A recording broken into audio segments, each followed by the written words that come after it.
தங்கள் மனம் கவரும் திரைக்கலைஞர்களின் வாழ்க்கை பயணத்தை தாங்கள் தொடர்ந்து காண உங்கள் நியூஸ் மிக்ஸ் டிவியை சப்ஸ்கிரைப் செய்து கொள்வதுடன் நிகழ்ச்சி பிடித்திருந்தால் லைக் என்ற பட்டன் மூலம் தங்கள் விருப்பத்தையும் மற்றவர்களும் அறிந்திட ஷேர் என்ற பட்டன் மூலம் பகிர வேண்டுகிறோம்.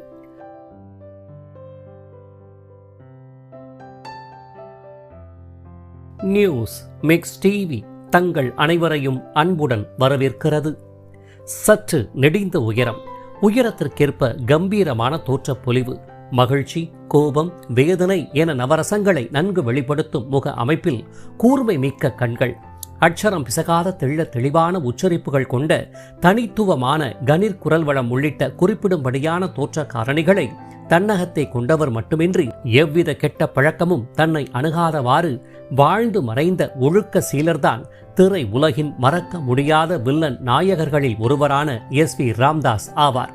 தெலுங்கு தாய்மொழியாயினும் துளியும் கலப்பில்லாமல் தமிழில் வசனங்கள் பேசி தனது உடல் மொழிகளாலும் வசன மொழிகளாலும் வியக்க வைத்தவர்.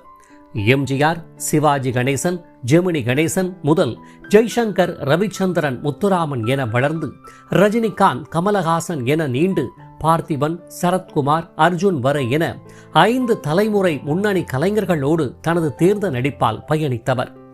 இப்பேற்பட்ட சிறப்புக்குரியவரும் கலை உலகில் எம்.என். நம்பியார், பி.எஸ். வீரப்பா மற்றும் ஆர்.எஸ். மனோகர் ஆகிய வில்லன் நடிகர்களுக்கு அடுத்தபடியாக தனக்கென்று ஓரிடத்தை பிடித்தவருமான எஸ்.வி. ராம்தாஸ் அவர்கள் எங்கு பிறந்தார், எவ்வாறு வளர்ந்தார், கலை பின்புலம் இல்லாத குடும்பத்தில் பிறந்த பட்டதாரியானவர் எப்படி கலைத்துறையில் கால் பதித்தார், முத்திரை பதித்த திரைப்படங்கள் யாவை, யாரை மனம் புரிந்து கொண்டார், பிள்ளைகள் எத்தனை பேர், அவர்கள் என்ன செய்து கொண்டிருக்கிறார்கள், நிகழ்ச்சி தொகுப்பாளரும் பிரபல திரை கலைஞருமானவரின் கணவரான பேரப்பிள்ளை யார், தயாரித்த திரைப்படங்கள், அதனால் ஏற்பட்ட நஷ்டத்தால் விளைந்த பொருளாதார வீழ்ச்சி, மன துயரால் விளைந்த உடல்நல குறைபாடுகள், இதனால் ஏற்பட்ட பாராலிசிஸ் எனப்படும் முடக்குவாதத்தால் முடங்கி போன வாழ்வு, வேதனைகளுடன் கழிந்த இறுதி காலம், எதனால் எப்படி மறைந்தார் உள்ளிட்ட அவர்தம் நினைவலைகள் போற்றும் வாழ்க்கை பயணத்தை தற்போது விரிவாக காண்போம்.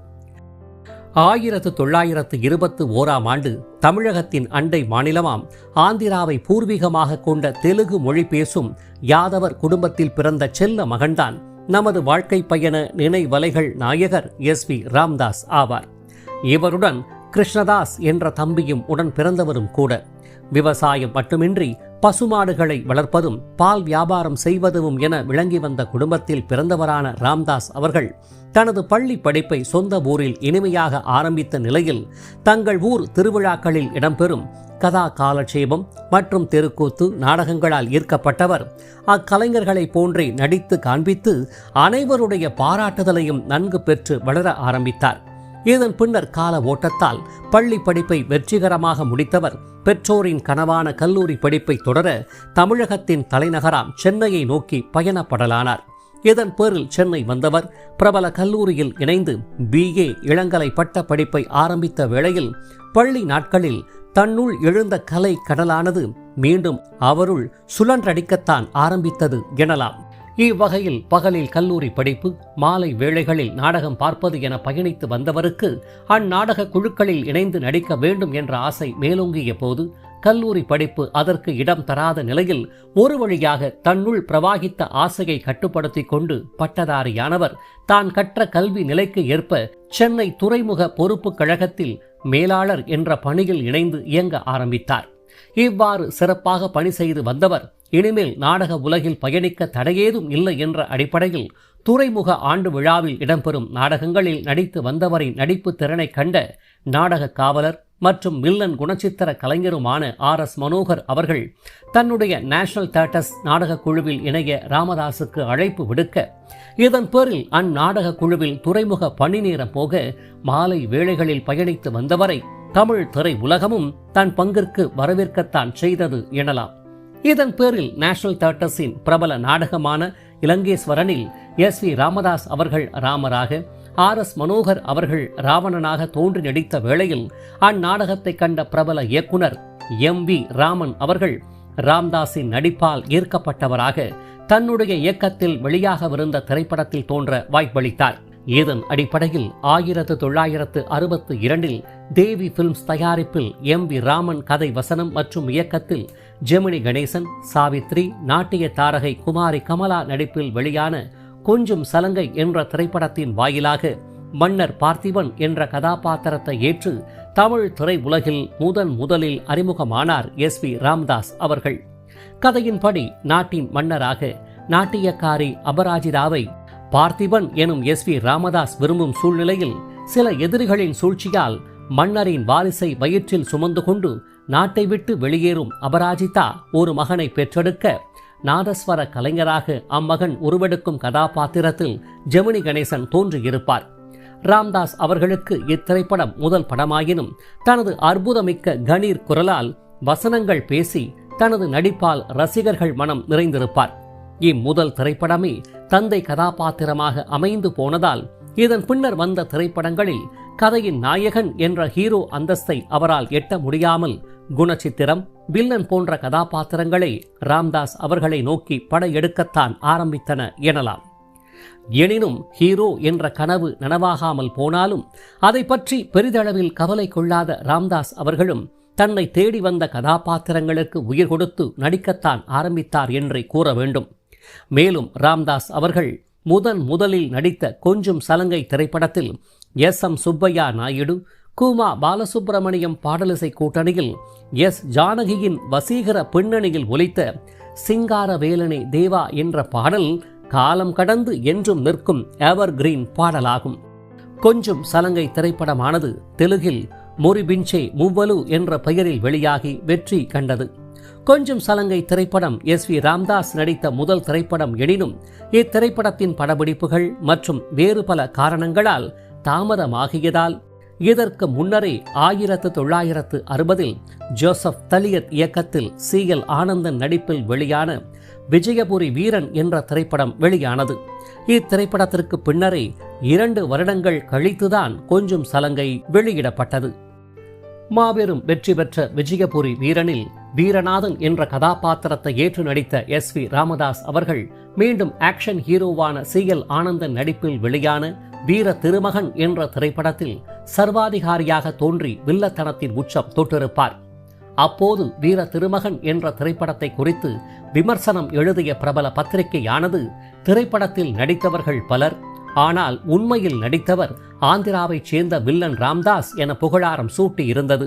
இதையடுத்து ஜெமினி கணேசனுடன் ஏழை பங்காளன், மனோரமா கதையின் ஹீரோயினாக ஆர்.எஸ். மனோகருடன் இணைந்து நடித்த கொஞ்சம் குமரி உள்ளிட்ட திரைப்படங்களில் நடித்து வந்த ராம்தாஸ் அவர்களுக்கு தன்னுடன் விஜயபுரி வீரன், வீர திருமகன் உள்ளிட்ட திரைப்படங்களில் இணைந்து நடித்த எஸ்.ஏ. அசோகனுடன் ஏற்பட்ட நட்பானது மக்கள் திலகம் எம்ஜிஆரிடம் அறிமுகப்படுத்தும் வகையில் கொண்டுதான் சென்றது.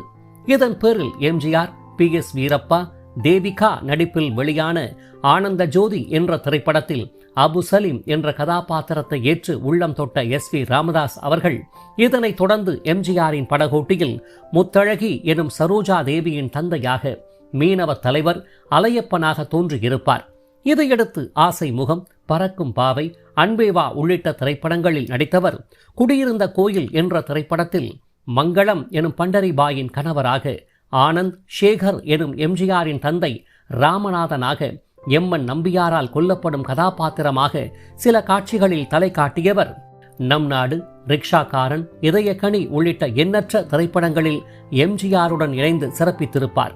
1000ல் ஒருவன் என்ற திரைப்படத்தில் விஸ்வநாதன் ராமமூர்த்தி இசையில் வாலியின் வைர வரிகளில் டி.எம். சௌந்தரராஜன் கம்பீர பின்னணியில் ஒலித்த ஏன் என்ற கேள்வி எனும் பாடலில் பூங்கொடி எனும் ஜெயலலிதாவிடம் செங்கப்பன் எனும் சர்வாதிகாரியான எஸ்.வி. ராமதாஸ் கூறும், நமக்கு வாய்த்த அடிமைகள் மிகவும் திறமைசாலிகள், ஆனால் வாய்தான் காது வரை இருக்கிறது என்ற வசனம் இன்று வரை பிரபலமாகும். இதை போலவே நடிகர் திலகம் சிவாஜி கணேசனுடன் கர்ணன் என்ற திரைப்படத்தில் இந்திரர்களின் தலைவன் தேவேந்திரனாக தடம் பதித்தவர். கர்ணனாக தோன்றிய சிவாஜி கணேசனிடமிருந்து முதியவர் வேடத்தை ஏற்று தந்திரமாக கவச குண்டலங்களை பெறும் காட்சியில் தனது நடிப்பாலும் வசன மொழிகளாலும் அற்புத ஜாலம் செய்திருப்பார். விஸ்வநாதன் ராமமூர்த்தி இசை, கண்ணதாசன் பாடல் வரிகளில் பி.பி. ஸ்ரீனிவாஸ் பின்னணியில் ஒலித்து ராம்தாஸ் தோன்றி பாடிய என்ன கொடுப்பான் என்ற பாடலை அவ்வளவு எளிதில் ரசிகர்கள் மறந்திருக்க முடியாதுதான். இதனைத் தொடர்ந்து சிவாஜி கணேசனுடன் புதிய பறவை, கௌரி கல்யாணம், தங்கை, லக்ஷ்மி கல்யாணம், ராமன் எத்தனை ராமனடி, வசந்த மாளிகை என 20க்கும் மேற்பட்ட திரைப்படங்களில் நடித்தவர். எம்ஜிஆருக்கு தந்தையாக குடியிருந்த கோயில், நல்ல நேரம் உள்ளிட்ட திரைப்படங்களில் நடித்தது போலவே உயர்ந்த மனிதனில் ராஜு எனும் சிவாஜி கணேசனின் தந்தை சங்கரலிங்கமாக வேலையாள் நாகையாவை அடிப்பதும், மகன் விரும்பும் பார்வதி எனும் வாணிஸ்ரீயை தீக்கு இரையாக்குவதும் என கடுமை மிக்க கதாபாத்திரத்தில் நடித்து ரசிகர்களின் வசவு அர்ச்சனை மழைகளை வாங்கியும் குவித்திருப்பார். இதையடுத்து பாரத விலாஸ் என்ற திரைப்படத்தில் இடம்பெற்ற இந்திய நாடு என் வீடு என்ற பாடலில் அனைவரும் வசிக்கும் மாளிகையின் உரிமையாளர் கில்பர்ட் என்ற ஆங்கிலேயர் கதாபாத்திரத்தில் குறைவான காட்சிகளில் தோன்றி இருப்பினும் நடிப்பால் மனதில் நின்றிருப்பார். மக்கள் கலைஞர் ஜெய்சங்கருடன் யார் நீ, நீலகிரி எக்ஸ்பிரஸ், நீ, துணிவே துணை, ஜம்பு உள்ளிட்ட ஆக்ஷன் திரைப்படங்களில் முத்திரை பதித்தவர். ரவிச்சந்திரன் நடிப்பில் வெளியான அதே கண்கள் என்ற பிரம்மாண்ட வெற்றி திரைப்படத்தில் சுசீலா எனும் காஞ்சனாவின் சித்தப்பாவாக அசோகனின் தம்பி விமலானந்தன் என்ற கதாபாத்திரத்தில் தோன்றியவர். ஒரு கட்டத்தில் இவர்தான் கொலையாளியோ என சந்தேகிக்கும் அளவுக்கு தனது தேர்ந்த நடிப்பால் மிரட்டியும் இருப்பார். ஜெமினி கணேசனுடன் புன்னகை என்ற திரைப்படத்தில் கதையின் நாயகி காஞ்சனா எனும் ஜெயந்தியின் வாழ்வை சீரழிக்கும் செல்வந்தராக நடித்தவர். எம்எஸ்வி கண்ணதாசன் பாடலிசை கூட்டணியில் எஸ் ஜானகி பின்னணியில் ஒலித்த ஆணையிட்டே நெருங்காதே என்ற பாடலில் தனது நடிப்பால் அலற விட்டிருப்பார். இவ்வாறு எண்ணற்ற திரைப்படங்களில் குணச்சித்திரத்தை விட வில்லன் கதாபாத்திரங்களை அதிகளவில் ஏற்று நடித்து வந்த எஸ்.வி. ராமதாஸின் வாழ்வில் சற்று திருப்பு முனையை ஏற்படுத்திய திரைப்படம்தான் 1968 பி. மாதவன் இயக்கத்தில் பேபி ராணி, ஆர்.எஸ். மனோகர், மேஜர் சுந்தரராஜன் நடிப்பில் வெளியான குழந்தைக்காக என்ற திரைப்படமாகும். கொடூர மனம் படைத்த கொள்ளையர்களின் மனதினை ஒரு குழந்தையின் அன்பு திருத்தும் என்ற அடிப்படையில் வெளியான இத்திரைப்படத்தில் நசீர் என்ற வில்லன் நாயகனாக மனம் கவர்ந்திருப்பார் ராம்தாஸ் அவர்கள். இத்திரைப்படம் 100 நாட்கள் ஓடியதுடன் கண்ணதாசன் அவர்களுக்கும் பேபி ராணிக்கும் தேசிய விருதை பெற்று தந்த வெற்றி திரைப்படமாகும். இவ்வாறு முன்னணி கலைஞர்களின் திரைப்படங்களில் நடித்து வந்த ராம்தாஸ் ஆனவர் தமிழை தவிர தெலுங்கு திரைப்படங்களிலும் முத்திரை பதித்துள்ளார். அவ்வகையில் 1966 என்.ஜி. ராமாராவ் நடிப்பில் வெளியான அக்கி பாரதா என்ற திரைப்படத்தின் வாயிலாக தெலுங்கு திரை உலகில் கால் பதித்தவர். சுமார் 20க்கும் மேற்பட்ட திரைப்படங்களில் நடித்து அத்திரை உலக ரசிகர்களின் வரவேற்பினையும் நன்கு பெற்றவராவார். எம்ஜிஆர், சிவாஜி கணேசன், ஜெமினி கணேசன், ஜெய்சங்கர், ஏவிஎம் ராஜன், ரவிச்சந்திரன், முத்துராமன் மட்டுமின்றி அடுத்த தலைமுறை கலைஞர்களோடு இணைந்து வலம் வர ஆரம்பித்த எஸ்.வி. ராமதாஸ் அவர்கள் கமலஹாசனுடன் மேல்நாட்டு மருமகள் உள்ளிட்ட திரைப்படங்களிலும், ரஜினிகாந்துடன் மாங்குடி மைனர், கழுகு, இராணுவ வீரன் உள்ளிட்ட திரைப்படங்களில் வில்லத்தனத்தை காட்டி வந்தவர். 1983 வெளியான நடிகர் திலகத்தின் தியாகி என்ற திரைப்படத்துடன் திரை உலகை விட்டு சற்று விலகினார்.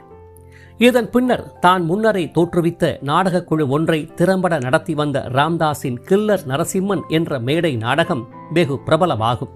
இதன் பேரில் தனது நாடக குழுவில் நடித்து வந்த ஆர். பார்த்திபனின் வற்புறுத்தலை அடுத்து 1997 வெளியான அபிமன்யு என்ற திரைப்படத்தின் மூலம் மீண்டும் திரை உலகில் கால் பதித்தவரை ஒரு சில தமிழ் திரைப்படங்கள் வரவேற்கத்தான் ஆரம்பித்தன எனலாம்.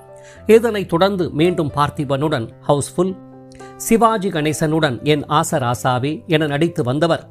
மூவேந்தர் என்ற திரைப்படத்தில் நாகப்பன் எனும் எம்என் நம்பியாரின் மகனாக, சிவகாமி எனும் லட்சுமியின் கணவராக, மணிமாறன் என்கிற சரத்குமாரின் தந்தை பூச்சி என்ற கதாபாத்திரத்தை ஏற்று செய்யும் அலம்பல்கள் கொஞ்சம் நஞ்சமல்ல. விரலுக்கேத்த வீக்கம் என்ற திரைப்படத்தில் தொழிற்சாலை உரிமையாளராக தோன்றி கதையின் நாயகர்களை மிரட்டியவர். 1999 அர்ஜுன் நடிப்பில் வெளியான முதல்வன் என்ற திரைப்படத்தில் அமைச்சர் திருப்பதி சாமி என்ற கதாபாத்திரத்தை ஏற்றும் நடித்திருப்பார். இத்திரைப்படமே எஸ்.வி. ராமதாஸ் அவர்கள் நடித்த இறுதி திரைப்படம் என அறியப்படுகிறது. இப்பேற்பட்ட சிறப்புகளையும் எண்ணற்ற விருதுகளையும் வென்றவரான எஸ்.வி. ராமதாஸ் அவர்கள் சந்திரா என்பவரை மனம் புரிந்து கொண்டார். மேற்கூறிய ராம்தாஸ் மற்றும் சந்திரா தம்பதியினருக்கு வேணுகோபால், லட்சுமண சுவாமி மற்றும் ராதாகிருஷ்ணன் என்ற 3 மகன்கள் உள்ளனர்.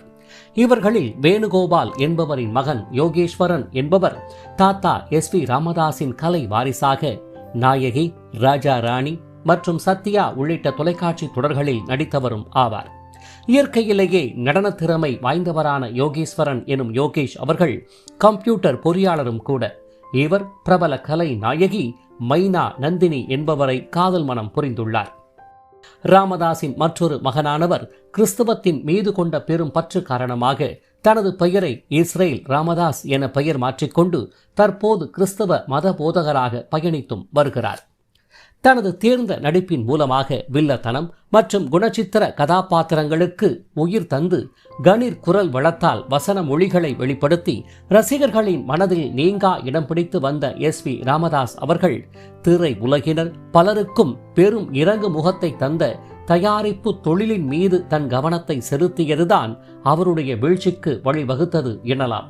இதன் பேரில் சேவல் கூவுகிறது நியாயம் பிறக்கிறது என்ற திரைப்படத்தை தன் உழைப்பின் மீது வந்த வருமானத்தின் பெரும் பங்குகளை முதலீடாக கொண்டு தயாரித்து வெளியிட்ட சமயத்தில் காலத்தின் சூழல் மற்றும் கலை உலக மாற்றம் காரணமாக இறுதி வரை திரைப்படம் வெளியாகாமல் படத்தின் தலைப்பை போலவே சேவல் கூவவும் இல்லை, திரைப்படத்தை நம்பி போட்டதற்கான முதலீடானது துளிகூட வராது நியாயமும் பிறக்காமல் போனதுதான் வேதனையாகும். இந்த வேதனையில் சுமார் 10 ஆண்டுகள் திரை உலகை விட்டு விலகியவர் ஏற்கனவே கூறியது போல நடிகர் திலகத்தின் தியாகி படத்துடன் மன வலிகளுடன் விடைபெற்றவர். இதன் பின்னர் தனது நாடக உலகின் சிஷ்யர் பார்த்திபன் வற்புறுத்தல் காரணமாகவே மீண்டும் திரை உலகில் கால் பதித்தார். இத்தகவலை ஏற்கனவே குறிப்பிட்டுள்ளோம். திரைப்பட வாய்ப்புகள் வந்த போதும் தயாரிப்பினால் இழந்த பெரும் முதலீடு, இதனால் ஏற்பட்ட மன உளைச்சல்களால் வேண்டா வெறுப்பாக சூழ்நிலைகள் காரணமாக நடித்து வந்தவர் முதல்வர் திரைப்படத்துடன் தனது கலை உலக வாழ்விற்கு முற்றிலும் விடை கொடுத்துவிட்டு மனைவி, மகன்கள், பேர பிள்ளைகள் என குடும்பத்தாரின் அரவணைப்பில் பயணித்து வந்த நிலையில்தான் மனம் நிறைந்த மனைவியின் இழப்பும் ராமதாஸ் அவர்களை மனதளவில் பாதிக்க, இதனால் படிப்படியாக உள்ளம் நொந்தவர் உறவுகளின் அன்பும் அரவணைப்பும் பாதுகாப்பு அரணாக இருந்த போதும் 2004ஆம் ஆண்டு பாராலிசிஸ் எனும் முடக்குவாத நோயினால் முடங்கி போனது பெரும் சோகமாகும். இதற்கான உயரிய சிகிச்சை மேற்கொண்டு வந்த நிலையில் மீண்டும் நலமாகி வந்து விடுவார் என எதிர்பார்த்த வேளையில் வயது முதுமை, உடல் நலத்தில் ஏற்பட்ட பெரும் பின்னடைவு காரணமாக யாரும் எதிர்பாராத விதமாக 2004ஆம் ஆண்டு ஆகஸ்ட் மாதம் 8ஆம் தேதியன்று மரணத்துடன் போராட முடியாதவராக பேரமைதி வேண்டி தனது 83ஆம் வயதில் இப்புவி உலக வாழ்விலிருந்து முற்றிலும் விடைபெற்றார். இவ்வாறு வில்லத்தனமிக்க நடிப்பால் தென்னிந்திய ரசிகர்களை நன்கு மிரட்டியவரும், தேர்ந்த குணச்சித்திர நடிப்பால் மனம் கவர்ந்தவரும், குரல் வளத்தால் உள்ளத்தில் நன்கு பதிந்தவரும், ஒழுக்கச் சீலராக இறுதி வரை பயணித்து வருமான ஐயா SV ராமதாஸ் அவர்களின் நினைவலைகளானது திரை உலக பயணம் இப்புவி உலகில் தொடரும் வரை அன்னாரது ஞாபக அலைகளை என்றென்றும் பறைசாற்றி கொண்டே இருக்கும் எனில் அது மிகையாகாது. இவரை போன்ற திரை உலகின் மறக்க முடியாத பன்முக வில்லன் நாயகர்களான உரத்த சத்த குரலின் பிரம்மாண்ட சிரிப்பின் சொந்தக்காரரும், மிரட்டும் முக பாவனைகள் வசன மொழிகளால் பிரமிக்க வைத்தவரும், தயாரிப்பு தொழிலால் ஏற்பட்ட பெரும் நஷ்டம், அன்பு மகன் சந்தித்த கடும் விபத்து, பாச பேரனின் இளவயது மரணம், கடன் சுமையால் பார்த்து பார்த்து கட்டிய பங்களா விற்பனை, இறுதி காலங்களில் ஏற்பட்ட அல்சீமர் எனும் மறதி நோய் உள்ளிட்ட எண்ணற்ற துயர்களால் வீழ்ந்து போய் மரணித்த PS வீரப்பா அவர்களின் வாழ்க்கை பயணத்தை மேலே தோன்றும் இணைப்பின் மூலமாகவும், வாராய் நீ வாராய் போகுமிடம் வெகு தூரம் இல்லை என்ற ஹிட் பாடலின் மறக்க முடியாத நாயகரும், மந்திரி குமாரியில் வசனங்களால் அமர்க்களப்படுத்திய பார்த்திபனாக, மனோகராவில் TR ராஜகுமாரியுடன் இணைந்து வில்லத்தனத்தால் பட்டையை கிளப்பிய உக்கிர சேனனாக என வலம் வந்து ரசிகர்களின் உள்ளம் நிறைந்தவரும், திரைப்பட தயாரிப்பு என்ற தொழிலால் பெரும் நஷ்டம் கண்டு வீழ்ந்து போனவருமான கலை உலக பழம்பெரும் வில்லன் நாயகர் மறைந்த SA நடராஜன் அவர்களின் வாழ்க்கை பயணத்தை மேலே தோன்றும் இணைப்பின் மூலமாகவும், நாட்டிய கலை தாரகை டிஸ்கோ சாந்தியின் தந்தையும் குணச்சித்திர நாயகி லலிதா குமாரியின் பாச தகப்பனாரும், வாழ்வீச்சு, சண்டை மற்றும் குதிரை ஏற்றம் போன்ற திறன்களால் வியக்க வைத்தவரும், ரோஜா மலரே ராஜகுமாரி என்ற பாடலையும், பாடாத பாட்டெல்லாம் பாட வந்தாள் உள்ளிட்ட எவர் கிரீன் பாடல்களை இன்று நினைத்தாலும் சிரித்த முகத்துடன் உள்ளம் நிறைந்தவரும், திரைப்பட தயாரிப்பு மற்றும் சூழ்ச்சி வலையால் வீழ்த்தப்பட்டு மறைந்து போனவருமான CL ஆனந்தன் அவர்களின் வாழ்க்கை பயணத்தை மேலே தோன்றும் இணைப்பின் மூலமாக மட்டுமல்லாது, தாங்கள் பார்த்து கொண்டிருக்கும் வீடியோவின் கீழே காணப்படும் டிஸ்கிரிப்ஷன் பகுதியில் பிரத்யேகமாக வழங்கப்பட்டுள்ள இணைப்புகள் வாயிலாக மேற்கண்ட பன்முக வில்லன் நாயகர்களின் அரிய தகவல்கள் மற்றும் குடும்ப புகைப்படங்கள் நிறைந்த சிறப்பு வாழ்க்கை பயணத்தை தாங்கள் அனைவரும் முழுமையாக அறிந்து கொள்ளலாம். இவர்களைப் போன்ற பன்முக வில்லன் நாயகர்களின் வாழ்க்கை பயணத்தை தாங்கள் தொடர்ந்து காண உங்கள் நியூஸ் மிக்ஸ் டிவியை சப்ஸ்கிரைப் செய்து கொள்வதுடன் பின்னர் வரும் பெல் பட்டனில் உள்ள ஆல் என்ற எழுத்தை தெரிவு செய்து கொண்டு தங்களின் விருப்பத்தை லைக் என்ற குறியீடு மூலமாகவும் கருத்துக்களை கமெண்ட் பாக்ஸ் வாயிலாகவும் பகிர வேண்டுகிறோம். காத்திருங்கள் மற்றும் ஒரு வாழ்க்கை பயணத்திற்கு. அதுவரை இணைந்திருங்கள் உங்கள் நியூஸ் மிக்ஸ் டிவியுடன். நன்றி.